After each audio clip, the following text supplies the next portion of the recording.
Φίλοι και φίλες μου, γεια σας! Η παράδοση λέει ότι το Πάσχα βάφουμε αυγά. Κυρίως βάφουμε κόκκινα αυγά.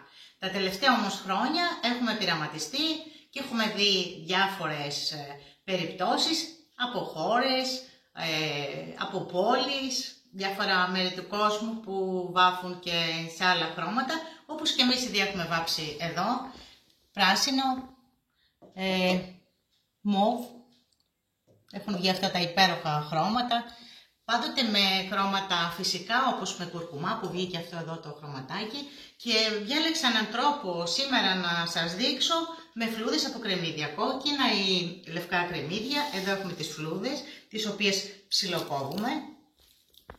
Τις έχω ήδη ψιλοκόψει εγώ, εδώ, και αναμίξει με κομματάκια από χαρτάκι λευκό. Το κόβετε δηλαδή κατά αυτόν τον τρόπο μέχρι τέλους και μετά παίρνετε το λουριδάκι, κάθε λουρίδα, και την κόβετε σε μικρά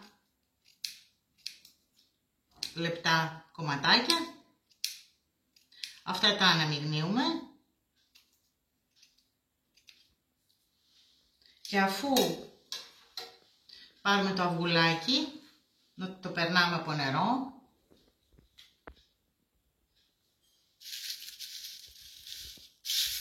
Το βάζουμε εδώ, να κολλήσουν όσο περισσότερα κομμάτια γίνεται, και ύστερα παίρνουμε γαζούλες. Εγώ πήρα γάζες, αυτές μου έδωσε ο Γεράσιμος, ο γιατρός.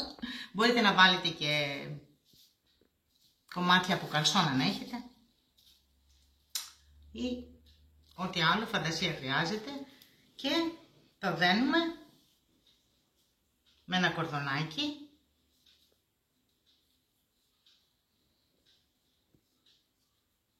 Και αυτό είναι όλο. Στη συνέχεια θα τα βάλουμε στο κατσαρολάκι. Θα βάλουμε δηλαδή τις υπόλοιπες φλούδες. Θα σας δείξω πώς. Όπως σας είπα, τα αυγά βάφονται κυρίως τη Μεγάλη Πέμπτη, η μέρα του μυστικού δείπνου του Χριστού. Κοκκινοπέφτει στην παράδοση. Αν δεν τα καταφέρουμε εκείνη τη μέρα, ίσως και το Μεγάλο Σάββατο να βάψουμε τα αυγουλάκια. Πολλές είναι οι εξηγήσεις για το πώς βάφτηκαν τα αυγά, πώς έχουν βαφεί κόκκινα. Όπως και να έχει, συμβολίζουν τη ζωή, τη δημιουργία της ζωής. Και όπως το αυγό είναι κλειστό, συμβολίζει τον τάφο του Χριστού, ερμητικά κλειστό, που μέσα όταν θα γίνει Ανάσταση θα βγει νέα ζωή. Άλλη μια εξήγηση είναι ότι η Παναγία, για να παρακαλέσει τους φρουρούς ώστε να φερθούν καλά στο γιο της, τους πρόσφερε ένα καλάθι με αυγά. Και τα δάκρυά της έπεφταν, κύλωσαν από τα μάτια της, έπεφταν πάνω στα αυγά και εκείνα βάφηκαν κόκκινα, όπως και πολλές άλλες εξηγήσεις υπάρχουν. Λοιπόν, εγώ αυτές είχα να σας διηγηθώ. Να μην συνεχίσω, λοιπόν, σας έδειξα πώς γίνεται, έτσι, το περιτύλιγμα του αυγού. Θα βάλω στο κατσαρολάκι όσες φλούδες έχω από τα κρεμμύδια, και επίσης θα βάλω και αποξηραμένα πέταλα υβίσκου.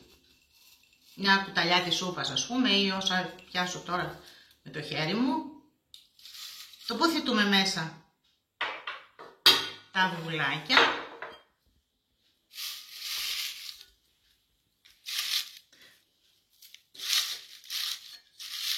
Θα βάλω και τα υπόλοιπα σε λίγο. Νεράκι. Θα προσθέσω και μια κουταλιά της σούπας ιδιοξίδι, λίγο αλάτι, και θα τα βράσουμε για 12 λεπτά. Θα τα πούμε λοιπόν σε λίγο, μόλις βράσω.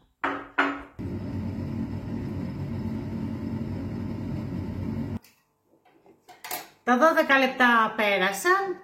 Έχω ήδη βγάλει τα 5 από τα 6 αυγουλάκια, έτσι. Έχω βγάλει τις γάζες. Κράτησα ένα για να σας δείξω. Και αλλά θα το βουτήξω στο νεράκι, για να μην καώ.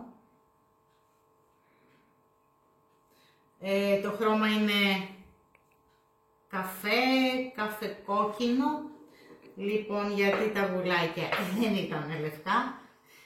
στα λευκά αυγουλάκια, ήταν κόκκινα τα δικά μου. Για να βγει κόκκινο το χρώμα πρέπει τα αυγουλάκια να είναι λευκά, ολόλευκα, και αν βάλουμε και περισσότερο υδίσκο, περισσότερα πέταλα έτσι, αποξερμένα υδίσκου, οι φλούδες τέλος πάντων από τα κρεμμύδια ήταν αρκετές, ήταν εντάξει, γιατί είναι κόκκινο το νεράκι. Πώς φαίνεται εδώ. Άρα λοιπόν και πάλι βγήκε ένα ωραίο χρώμα. Μπορώ να το κόψω ή να λύσω το κορδονάκι, όπως θέλω.